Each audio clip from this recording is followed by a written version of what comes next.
Hello everyone. आज हम जो पोएम पढ़ रहे हैं वो क्लास 11th इंग्लिश रीडर की फर्स्ट पोएम है अ फोटोग्राफ। पोएटेस का नाम है शर्ली टल्सन। ये पोएम शो करती है कि मानव जीवन और मानव जीवन से जुड़ी वस्तुएं नश्वर हैं। उनका एक समय है और एक समय के बाद उनको ये दुनिया ये जगत छोड़कर जाना पड़ता है।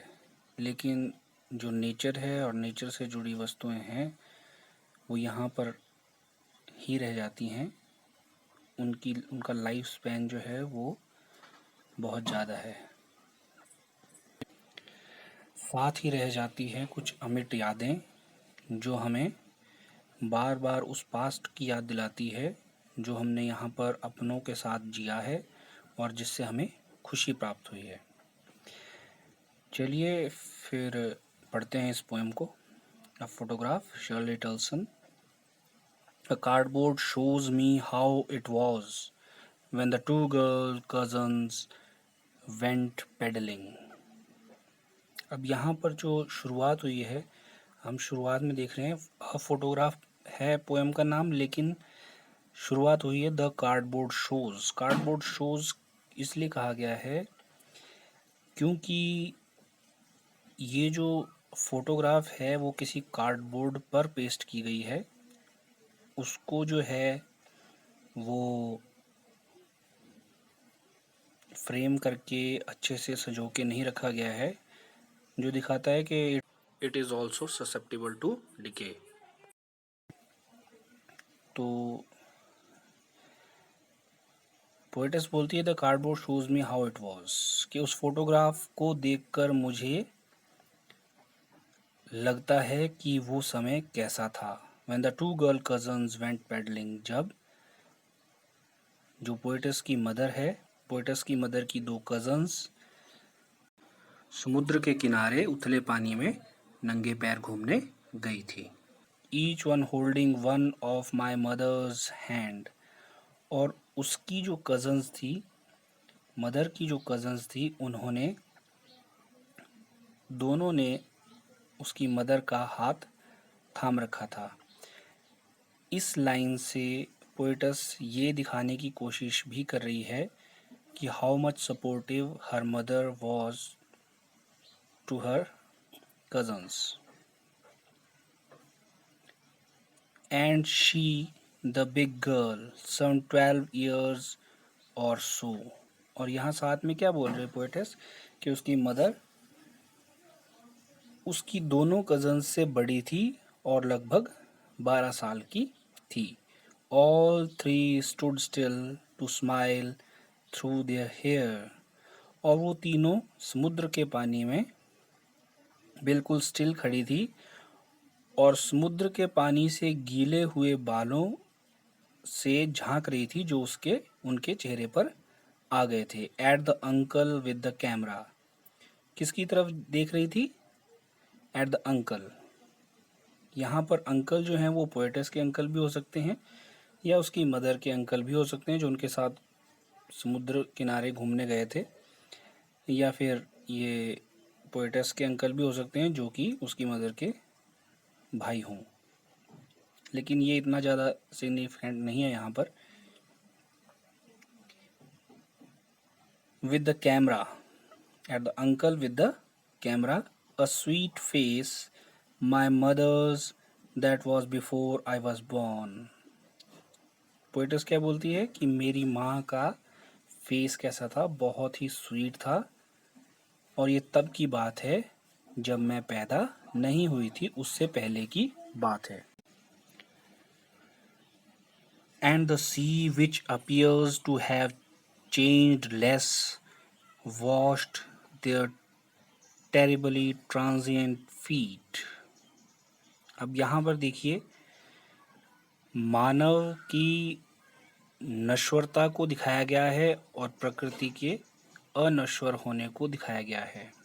क्या कहा गया है कि एंड द सी और समुद्र which appears to have changed less, जो कि बहुत कम बदला हुआ दिखाई दे रहा है। समुद्र जो है आज भी वैसा का वैसा ही है जैसा तब था जब पोएटस की मदर ने वहाँ पर जाकर फोटो खिंचवाई थी। देखने में वो समुद्र लगभग आज भी वैसा का वैसा ही है। Wash their terribly transient feet, जबकि उस समुद्र ने उनके नश्वर पैरों को अनश्वर समुद्र ने धोया था। यहाँ ह्यूमन फीट ट्रांजिएंट हैं क्योंकि आज ये हैं और कल नहीं होंगे।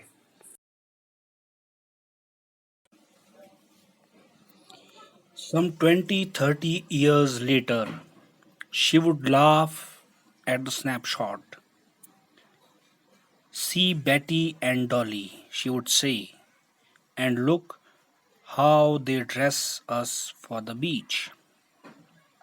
तो आगे पोएटस बोलती है कि उस फोटोग्राफ के खींचे जाने के 20-30 सालों के बाद she would laugh at the snapshot, वो उस फोटो को देखकर उसने दोबारा से उस फोटो को देखते हुए वो हंसती थी और क्या बोली, सी बैटी एंड डॉली, बैटी और डॉली को देखो, शी वुड से वो कहती, and look how they dressed us for the beach, और देखो उन्होंने यानी कि माता पिता ने किस प्रकार के कपड़े पहनाकर उन्हें बीच के लिए तैयार किया है। The sea holiday was her past, mine is her laughter. अब यहाँ पर पोएटस क्या बोल रही है कि जो सी हॉलीडे थी वो मेरी माँ का पास्ट था, जिसको देखकर बार बार वो खुश होती थी। माइन इज हर लाफ्टर, और मेरा पास्ट उनकी हंसी है, क्योंकि अब पोएटस की मदर उसके साथ नहीं है, उनकी डेथ हो चुकी है। Both wry with the laboured ease of loss, और दोनों ने ही जो है, राय का मतलब है टेढ़ा मेढ़ा, both wry with the laboured ease of loss, और दोनों ने ही जो है वो बहुत मेहनत से जो है वो अपने पास से छुटकारा पा लिया है।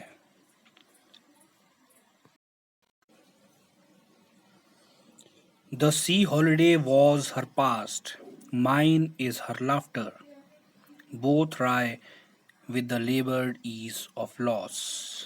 अब यहाँ पे बहुत समझने वाली बात यह है कि the sea holiday was her past, जो सी पर बिताई गई हॉलीडे थी वो पोएटस की मदर का पास्ट था। माइन इज हर लाफ्टर, और पोएटस कहती है कि मेरा पास्ट मेरी माँ की हंसी थी, उसका मुस्कुराता हुआ चेहरा था। क्यों? क्योंकि अब पोएटस की मदर उसके साथ नहीं है, उनकी मृत्यु हो चुकी है। तो यहाँ पर दोनों ही लोग, यानी कि जो पोएटस की मदर है वो अपनी उस पुरानी फोटोग्राफ को देखकर और पोएटस अपनी माँ की उस हंसी को याद करके दोनों ही जो हैं वो क्या कर रही हैं, अपनी विडंबना की स्थिति में अपने नुकसान को आसानी से भुलाने की कोशिश में हैं। Both wry with the laboured ease of loss. कैसे? क्योंकि उस फोटोग्राफ में पोएटस की मदर केवल 12 साल की है, उनका चेहरा बहुत ही स्वीट है, वो बहुत सुंदर है, तो वो अपने उस पास्ट को देखकर खुश हो रही है कि मैं कितनी सुंदर थी, मैंने कितनी खुशी के पल बिताए थे। और पोएटस जो है वो क्यों खुश हो रही है कि उसने अपनी माँ के साथ कितने सुंदर पल बिताए थे, उसकी माँ की जो हंसी है वो अब उसके साथ नहीं है, वो उसकी माँ के साथ ही चली गई है।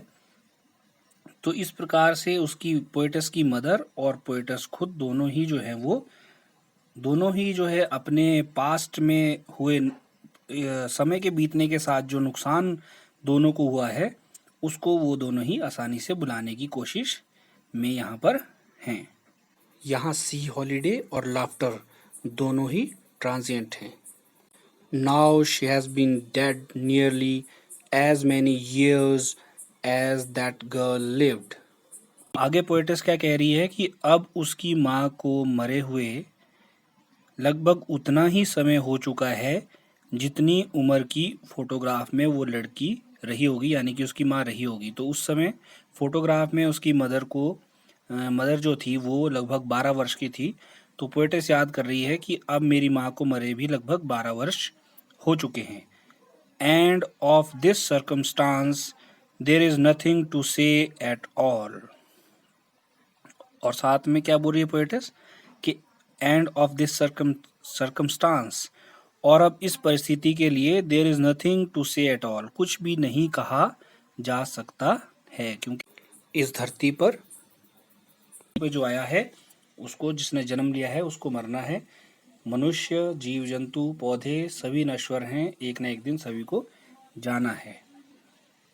तो यहाँ पर क्या बोलती है पोएटिस कि and of this circumstance there is nothing to say at all, और इसके बारे में कहने के लिए कुछ भी नहीं है, इस हालात के बारे में कुछ भी नहीं कहा जा सकता।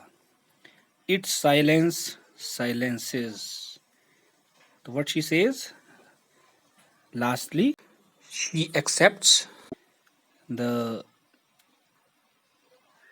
Resignation of the final silence of death, यानी कि पोएटस का मानना है कि मृत्यु के मौन ने सब कुछ मौन करके रख छोड़ा है। अर्थात जो पोएटस है वो शांति से जो है वो चुपचाप मृत्यु के द्वारा उत्पन्न हुई उस शांति को जो है वो स्वीकार कर लेती है।